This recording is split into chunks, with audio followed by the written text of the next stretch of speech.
Carmichael Show. Yeah. How did you get the call to get on that show? Well, Jerrod is my friend, and I remember when he called me and told me he got the deal with NBC. I was just really excited for him, to be honest with you. Yeah. And he would just say, well, I want you to read for something. I was like, all right. And at the time, the first version of the Carmichael Show wasn't a family. It was based on him and his friends living together or whatever. And he had me read for the character, but then I guess I pretty much changed it to do whatever I want with it. And I thought it was great. And Jerrod said, oh, that was great.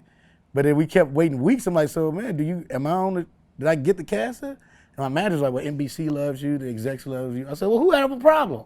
He said, well, Jerrod. I was like, what? So I called him up, like, hey man, what's up, bro? Like, he's like, Rel, I wrote the character a certain way, and the way you did it is not the way. And at first I was a little mad, like, man, you asked me to do it. You know what I mean? But at the same time, I understand how he writes and how specific he is about things. So after they did that, so that was like a pilot presentation I had for that. Once they gave him the pilot deal, he changed the whole everything into based on his family. And he's like, all right, look, man, Bobby Carmichael is you, brother. You know what I mean? And NBC wouldn't necessarily just offer it to me because I didn't famous or nothing yet. So I didn't have to audition, but I did just go in for a screen test. That's all I had to do. And it was one of those auditions where it just felt like it was mine. Like I remember watching like the other cats who auditioned for Bobby, and they was like really practicing, and I was just sitting there chilling like, hey man, it's written for me, baby. If I don't get this, I can't act. And they over there studying, and then at that time I met Amber, who's on the show, and me and her just talked the whole time, which is why I'm like, I hope you get casted for this because I love me some Amber. So then I went that screen test. Out of everything I've ever tested, well, it kind of happened twice, but this was the first time it happened where at the end of my test, the whole room started applauding. Oh, dope. And I was like, well, all right, everybody take care, you know what I mean? And then, what was the very first one? well, that was the first time I got an applause thing? Yeah. But that was it.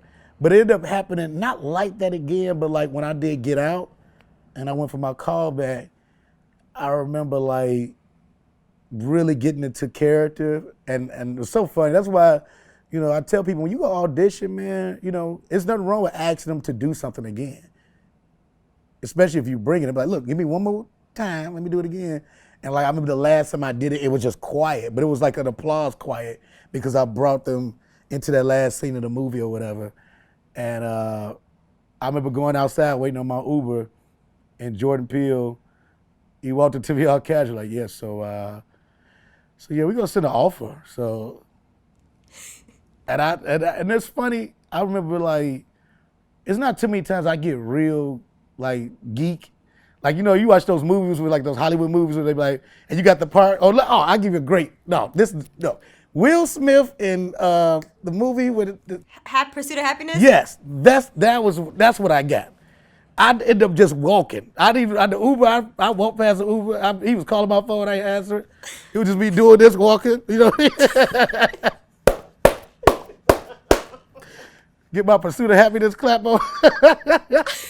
And I'm not lying. I don't know what. This was downtown LA. I should have been scared. I'm like, wait a minute, where am I going?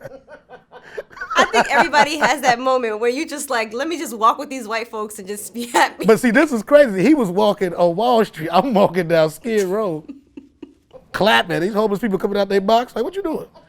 And I'm in I guess he got a job, I don't know. But it was, that's how I was on 10.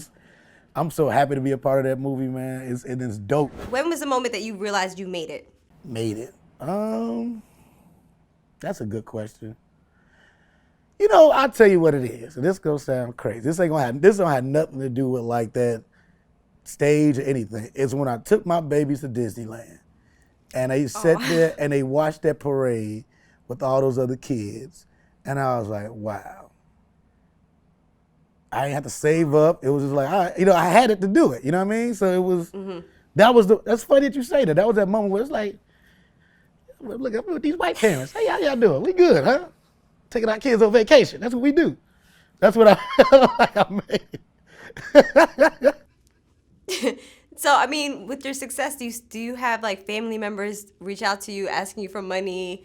You know, like, do you take care of your mom and dad and stuff like that? Well, I take care of my dad. My mom passed in '09. God rest her soul. Oh, I'm sorry. Amazing lady. So my dad, whatever he needs, and he's a chill dude. He actually don't really ask for much, to be honest with you. Like you buy him some groceries, he's like, oh man, big time. Now, but it's my father. But anybody, I'm that guy. Like I don't mind taking care of whoever needs stuff. My little cousins, if they need, they're in college and in school, they can call me. I'm big on like people hitting me up that's doing stuff. Like I've helped a lot of people, like on some real talk, and I done bailed people out of jail. I done did a lot of stuff. But it's a part of the game though. You know what I mean? Right. Yeah. And how often do you get like DMs from other comedians pursuing like comedy and even movies and all that other stuff? Man, I get it all the time, man. And I remember when I first used to get them, and because I was still new to becoming the guy these comics look up to or whatever. So I used to answer everybody. Like I had full confidence, and then not knowing it's a creepy person or, you know what I mean? Like I didn't know how to decipher that yet. And now I do. So, I'll go to their page like, nah, this is a weirdo. I ain't hitting him back. So I usually hit people back that, and I'll go check out video. I'm still a comedy fan, so I'll still go check stuff out to see who they are. And, mostly I try, at least especially with the young people that hit me up, I always try to respond and give out the best advice that I can. But it's not too much advice you can get. It's one of the things you just do it, I think, man. Everybody always try to have like a blueprint of just do this shit. Like if this your dream, man, like it ain't no blueprint. You can't even, Kevin had his own way, Mike, everybody got their own route, man.